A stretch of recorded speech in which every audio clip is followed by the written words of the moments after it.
Kamuolį nebandė atakuoti prieš jį dengiančio žaidėjo ir tai buvo toks tęstinis derinys, o čia firminiu savo kumštukus į viršų, čia Tarolis blokuoja Džeilino Henry metimą, bet Džiugas Slavinskas.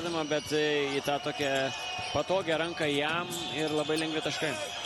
Džiugas Slavinskas pašoka. Kelintą kartą po pelnytų taškų atrodo nespėja išsirinkti jonaviečiai gynyboje ir būna nubausus beveik jau 17 minučių, rezultatas 44-48, įspūdingi skaičiai ir dar mums liko 3 minutės kėlinio. Vabraitis eina iki 2 minutės, lieka po 4 komandinės, turi abi ekipos. Stankevičius, Slavinskas iš 3 taškų zoną. Metimai iš 7, visi 3 taiklus tritaškiai.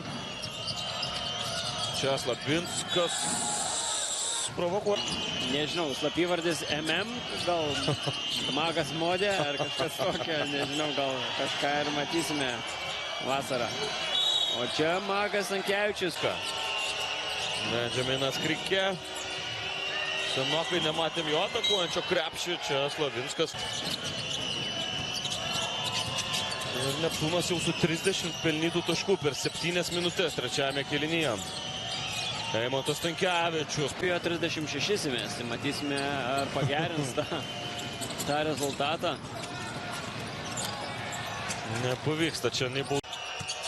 Stoja į dar vieną savo ataką, Sidarevičius. Slavinskas eina iki galo 2 taškono rezultatyvų perdavimų rekordą lygos, priklausys Kristijanui Kulemaja su 10. Stankevičius suranda Slavinską, Ashtonas Langfordas.